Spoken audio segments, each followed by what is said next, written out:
الشیطان الرجیم بسم اللہ الرحمن الرحیم الحمد للہ والصلاة والسلام علی رسول اللہ وعلی آلہ آل اللہ واللعن علی اعدائہم اعداء اللہ اما بعد فقد قال اللہ تبارک وتعالی فی محکم کتابہ ومبرم خطابہ اعوذ باللہ من الشیطان الرجیم بسم اللہ الرحمن الرحیم افحسبتم انما خلقناکم عبثا وانکم الینا لا ترجعون۔ بامقصد زندگی کے موضوع پر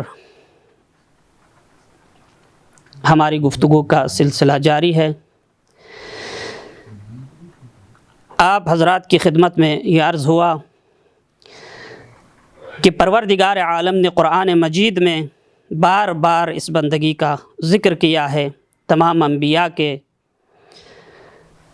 پیغام کو یہی بندگی قرار دیا ہے، تمام انبیاء کی بعثت کے ہدف کو یہی اور مقصد کو یہی بندگی قرار دیا ہے۔ آیات کی تلاوت آپ کے خدمت میں ہو چکی، اور نبی مکرم اسلام صلی اللہ علیہ وآلہ وسلم کی فضیلت کا جب ذکر آتا ہے تو وہاں پر بھی وہی لفظ عبد لے کر آتا ہے پروردگار، تاکہ ان کی بندگی کی وجہ سے اس فضیلت کو ملنے کی طرف اشارہ کرے۔ اب اسی طرح پروردگار عالم نے دوسرے انبیاء کا بھی جب ذکر کیا ہے تو یہی لفظ عبد لایا ہے۔ حتیٰ خود انبیاء نے بھی اپنی معرفی کرائی ہے تو بھی لفظ عبداللہ یا عبد کے ذریعے اپنی معرفی کرائی ہے۔ جیسے عیسیٰ علی نبینا وآلہ وعلیہ السلام کے بارے میں جب قرآن میں ذکر ہوتا ہے ان کی ولادت کے وقت، تو اس وقت جب گہوارے میں حضرت عیسیٰ علی نبینا وآلہ کلام کیا تو اس وقت فرمایا کہ انی عبداللہ آتانی الکتاب وجعلنی۔ اب نبوت کے ذکر سے پہلے، کتاب کے ذکر سے پہلے حضرت عیسیٰ اپنی بندگی کا ذکر کرتے ہیں۔ انی عبداللہ، میں اللہ کا بندہ ہوں۔ کیوں؟ اس لیے کہ زندگی کا مقصد اور ہدف بندگی ہے۔ اسی بامقصد زندگی کی وجہ سے کتاب ملی، اسی بامقصد زندگی کی وجہ سے نبوت اور رسالت ملی۔ اسی طرح حضرت داؤد کے بارے میں قرآن مجید میں ذکر آتا ہے، یا حضرت سلیمان کے بارے میں وَوَهَبْنَا لِدَاوُودَ سُلَيْمَانَ نِعْمَ الْعَبْدُ إِنَّهُ أَوَّابٌ۔ یہاں پر بھی لفظ عبد استعمال کیا ہے، بہترین بندہ، نعم العبد۔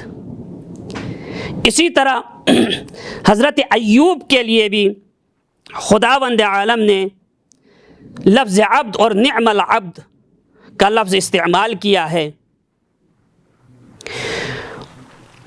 وَاذْكُرْ عَبْدَنَا ایوب، یہاں پر بھی جب حضرت ایوب کا ذکر آتا ہے تو قرآن مجید میں خداوند عالم کا ارشاد ہوتا ہے ہمارے بندے ایوب کا ذکر کرو۔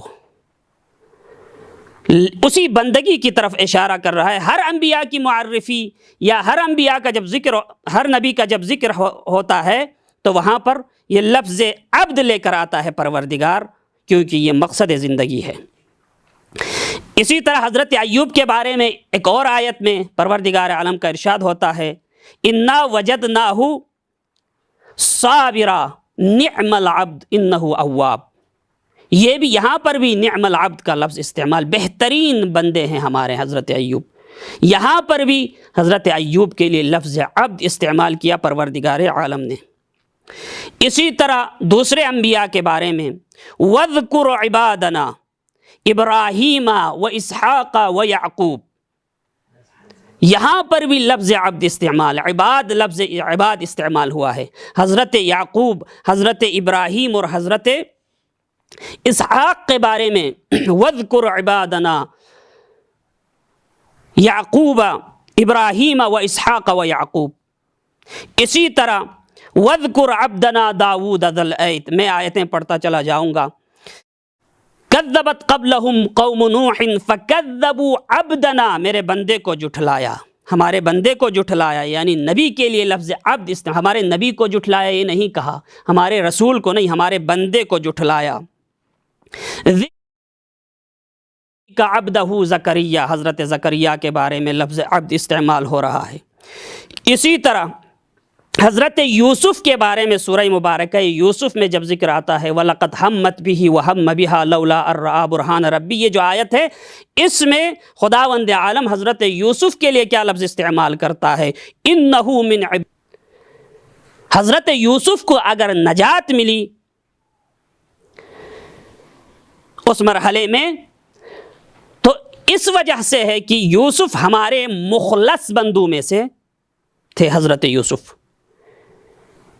کیونکہ شیطان نے یہ کہا تھا ہم المخلصین، مخلص اور مخلص میں فرق ہے۔ وہاں پر بھی شیطان نے کہا تھا خدا سے، اے خدا میں تیرے تمام بندوں کو گمراہ کروں گا سوائے ان بندوں کے جو مخلص ہوں گے۔ یہاں پر حضرت یوسف کو جب اس مرحلے میں بچایا تو خداوند عالم نے یہ فرمایا انہو من عبادنا المخلصین، وہ ہمارے مخلص بندوں میں سے تھے۔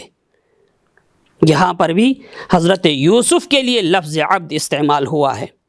اسی طرح جب حضرت موسیٰ حضرت خضر کے پاس گئے، وہ واقعہ موجود ہے قرآن میں، وہاں پر بھی جب حضرت خضر سے ملاقات ہوئی تو حضرت خضر کے لیے لفظ عبد استعمال کیا ہے خدا نے، فَوَجَدَ عَبْدًا مِّنْ عِبَادِنَا۔ وہاں پر حضرت موسیٰ اور ان کے ہمراہ جو گئے تھے وہ ہمارے ایک بندوں میں سے ایک بندے سے ان کی ملاقات ہوئی، وہ ان سے ملے۔ تو یہاں پر بھی حضرت خضر کے لیے لفظ عبد استعمال ہو رہا ہے۔ اور اسی طرح قرآن مجید میں حضرت نوح کے لیے سلام علی نوح فی العالمین انہ من عبادنا المؤمنین، پھر لفظ عبد استعمال ہوا ہے۔ سلام علی ابراہیم انہ من عبادنا المؤمنین، سلام علی موسیٰ و ہارون انہما من عبادنا المؤمنین، سلام علی ابراہیم انہ من عبادنا المؤمنین، سلام علی الیاسین انہ من عبادنا المؤمنین۔ ہر نبی پر سلام بھیجنے کے بعد اس کی بندگی کا ذکر کرتا ہے خدا۔ کیوں؟